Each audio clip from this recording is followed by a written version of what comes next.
Court से तलाक के 10 दिन गुजर चुके थे, लेकिन हवेली के माहौल में अब भी वही सन्नाटा था जो तब होता है जब कोई ऐसा रिश्ता टूट जाता है जिसे टूटना नहीं चाहिए था।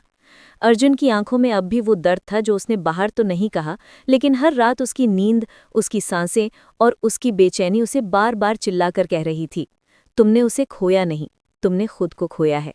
वहीं दूसरी तरफ अहाना, भले अब वो हवेली में नहीं थी, लेकिन उसकी परछाई अभी भी उस घर के दीवारों पर टंगी थी। हर कमरे में उसकी मुस्कान, उसकी आवाज़, उसकी उपस्थिति आज भी महसूस होती थी, जैसे वो गई नहीं, बस थोड़ी देर के लिए छुप गई हो।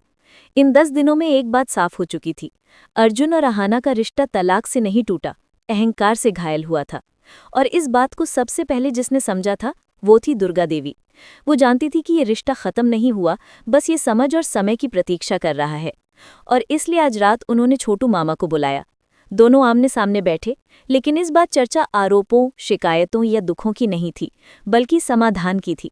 छोटू मामा ने धीरे से कहा, दुर्गा, हमने दोनों को अलग होते देखा है, और अब उनके दिलों में जो बेचैनी है वो बता रही है कि तलाक उनकी मंजिल नहीं थी। दुर्गा देवी ने धीरे धीरे सर उठाया, और उनके चेहरे पर वो दृढ़ता थी जो तब आती है जब कोई व्यक्ति हार नहीं बल्कि उम्मीद को चुनता है।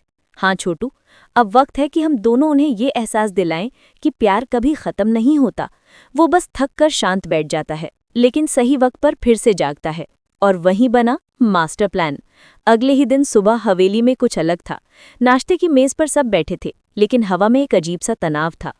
अर्जुन चुप था, उसकी आंखों में रात भर की बेचैनी और नींद की कमी साफ थी।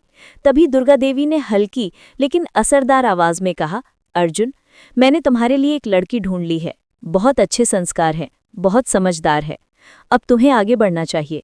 ये सुनते ही अर्जुन के हाथों की पकड़ चम्मच पर और कस गई। उसका गला सूख गया। वो बोलना चाहता था, लेकिन कैसे बोलता, वो खुद नहीं समझ पा रहा था कि आखिर वो क्यों बेचैन है। सिर्फ एक शब्द उसके मन में गूंज रहा था, क्यों। लेकिन वो चुप रहा और सिर्फ सर झुकाकर मेज से उठ गया। उसी दिन दूसरी तरफ छोटू मामा ने अहाना को कॉल किया।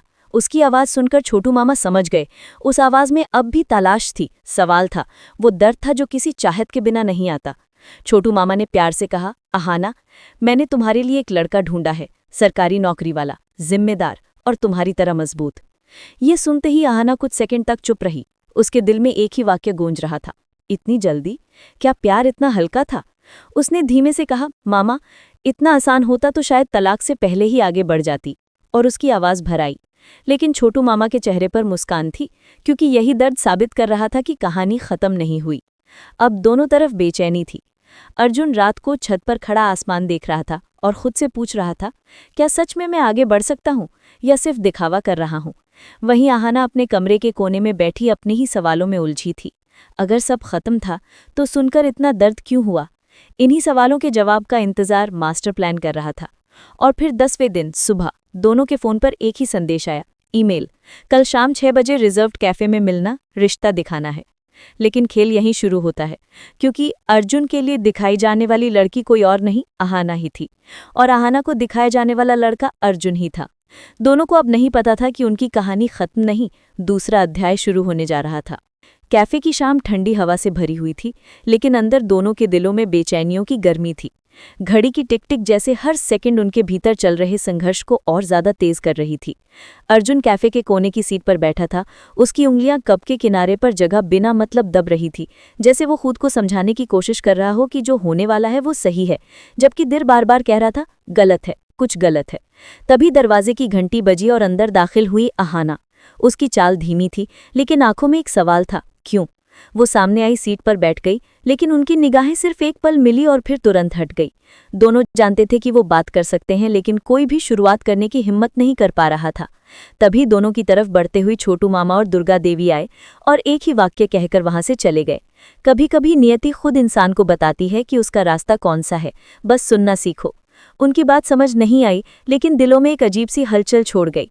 कुछ सेकंड की चुप्पी के बाद पंडित जी अंदर आए, हाथ में 2 लिफाफे लिए हुए। उन्होंने अर्जुन को एक और अहाना को एक दिया और कहा, ये रिश्ते की आखिरी पुष्टि है, खोलने के बाद फैसला आपका होगा। अर्जुन ने कांपते हाथों से लिफाफा खोला और अंदर फोटो देखकर उसकी सांस रुक गई। तस्वीर में दुल्हन अहाना थी। उसी पल अहाना ने भी अपना लिफाफा खोला और तस्वीर में अर्जुन को देखकर उसकी आंखें भर आईं। ऐसा लगा मानो उनकी रूहों ने कहा हो, देखा, दिल कभी गलत नहीं होता। उसी समय कैफे की लाइट्स धीमी हुई और सिर्फ एक छोटी परछाई उन पर गिरी। अर्जुन ने धीमी आवाज में कहा, तुम ही हो। अहाना हल्की हंसी के साथ मगर आंखों में नमी लिए बोली, किसी और को हमारे बीच जगह कैसे मिल सकती थी। वो पल ऐसा था जिसे शब्दों की जरूरत नहीं थी, क्योंकि हजारों अनकहे वाक्य उनके बीच हवा में तैर रहे थे। फिर शादी की तैयारियां शुरू हो गईं, लेकिन इस बार कोई जल्दी नहीं थी, कोई मजबूरी नहीं थी। इस बार शादी एक फैसला नहीं, एक एहसास था। मंडप में अग्नि जल चुकी थी, फूलों की खुशबू हवा में थी और शहनाई के सुर धीमे धीमे हवा में घुल रहे थे। अर्जुन मंडप में बैठा परेशान था, लेकिन अब घबराहट वैसी नहीं थी जैसी शुरुआत में थी। अब ये बेचैनी इस बात की थी कि क्या सच में ये सपना सच है या फिर किसी पल टूट जाएगा। और फिर पल आया दुल्हन लाने का। सबकी नजरें उस दरवाजे पर थीं जहां लाल जोड़े में धड़कनों की सबसे खूबसूरत तस्वीर चलकर आ रही थी। जैसे ही अहाना मंडप में आई, दोनों की नजरें मिली और इस बार किसी ने नजर नहीं हटाई। जैसे दोनों कहना चाहते हो, अब कुछ भी हमें अलग नहीं कर सकता।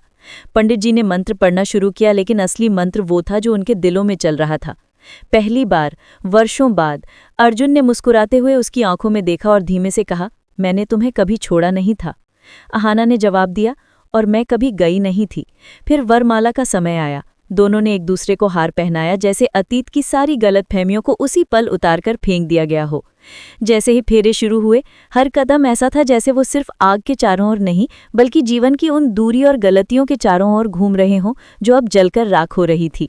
आखिरी फेरा पूरा होते ही पंडित जी ने कहा, अब से तुम दोनों पति पत्नी हो और ये बंधन इस जन्म का नहीं, अनंत जन्मों का है। उसी समय पिसीमोनी और पोल्टू दादा के चेहरे पर तनाव और गुस्सा साफ दिख रहा था, क्योंकि उनकी चाल पलट चुकी थी। लेकिन इसके उलट अहाना ने फेरे पूरे होते ही झुककर दुर्गा देवी के पैर छुए। उसकी आवाज भर आई, माँ, आपने मुझे सिर्फ वापस नहीं लाया, आपने मुझे मेरा जीवन लौटा दिया। दुर्गा देवी उसकी पीठ सहलाते हुए बोली, जब दिल सच्चा हो तो भगवान भी इंतजार करता है, लेकिन कभी मना नहीं करता। छोटू मामा पीछे खड़े थे, गर्व से भरे हुए। उनकी आंखों में जीत थी, वो जीत जो किसी को हराकर नहीं, बल्कि दो लोगों को जीत कर मिली थी। शादी के बाद जब सब बाहर आए तारों से भरे आसमान के नीचे, अर्जुन ने अहाना का हाथ पकड़कर कहा, और अब? अहाना मुस्कुराई, अब जिंदगी शुरू, प्यार की नहीं, समझ की। अर्जुन ने उसका हाथ और कसते हुए कहा, अब ना गुस्सा हमें तोड़ेगा, ना दूरी हमें हराएगी। अहाना ने सर उसके कंधे पर रखते हुए कहा, अब हम हैं और बस हम। हवेली में उस रात पहली बार दीवारों ने चैन की सांस ली, क्योंकि जहां प्यार लौट आता है वहां घर सिर्फ जगह नहीं, जिंदगी बन जाता है।